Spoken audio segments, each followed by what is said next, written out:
Academic research and writing requires sustained commitment over time. It takes a great deal of dedication to be able to engage with a challenging and difficult project that's in a state of chronic uncertainty and ambiguity. So this week in our co-working community, the Academic Writer Space, our theme for the week is commitment. And we're going to be exploring how we can strengthen our connection to what it is that we are actually committed to inside ourselves, and have that commitment shape and guide our behavior so that we have the experience that our day-to-day behavior is aligned more of the time with what we are actually committed to. So here are 4 things for you to think about when it comes to commitment and doing academic work. Number 1, it's really important to actually get regularly present to what is it that you are committed to. In the stress and pressure and hustle of the day, it can be very easy to lose contact with what it is that we really care about. So step out, take a moment, think about, what do you value? What do you care about? What gets you up in the morning? What's the difference you want to make? What's the impact you want to have? What's the legacy you want to live? Right? What is it that you are committed to? And when you strengthen your connection and your awareness, it's more likely that your connection to your commitments is going to be available to shape your behavior. Number 2, write down your commitments. It's just not possible to remember them in our mind.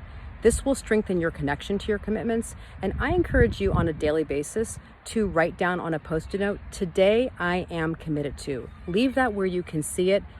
I promise you, you will not be perfect. The point isn't to have every single moment of your day you are in alignment with that commitment.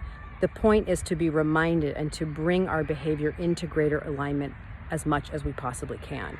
So today I am committed to editing this section, to revising this chapter. Whatever it is that you're committed to, I would really try to actually make it small if you can, so they can be specific outcomes, results you want to produce, but they also can be more intangible. Today I am committed to being kind to myself as I work.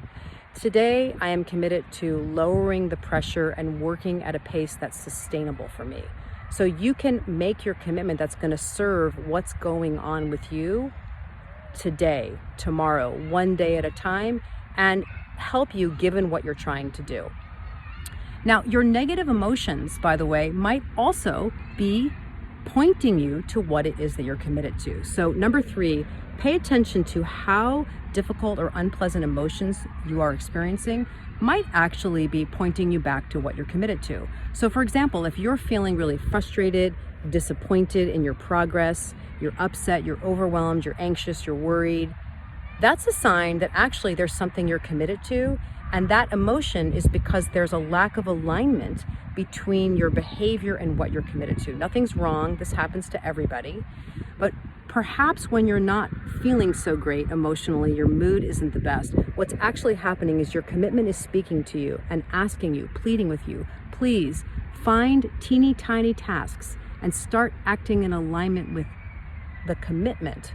And then you'll find most likely that those negative emotions will often start to diminish. In a way, it's like the commitment, the energy of the commitment, it wants to be expressed by you through your behavior. And when it gets pent up, it kind of has, like it off gases these negative emotions.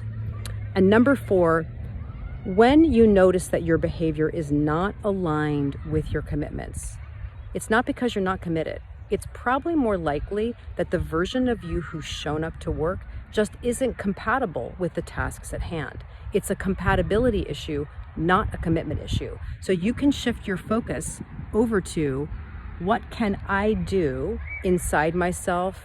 Can I do some deep breathing? What do I need to do to settle myself, care for myself, help myself get into a state that is compatible with what I said I was going to do? Or do I actually need to change my approach, change the task, break it down differently, switch and do something different, change something in my environment, so that you can pay attention to the internal and external environment and whether or not they are compatible and make adjustments there, so it's easier for you to act in alignment with your commitments. All right, everybody, I am thrilled at the opportunity to explore commitment. I think it's going to be a great week in our co-working community. If you've never experienced what we have to offer, come and experience the power of co-working, of co-regulation. It can really amp up your productivity and support your well-being on the journey to getting a graduate degree, to publishing, whatever your academic goals are. All right, everyone, see you on Zoom.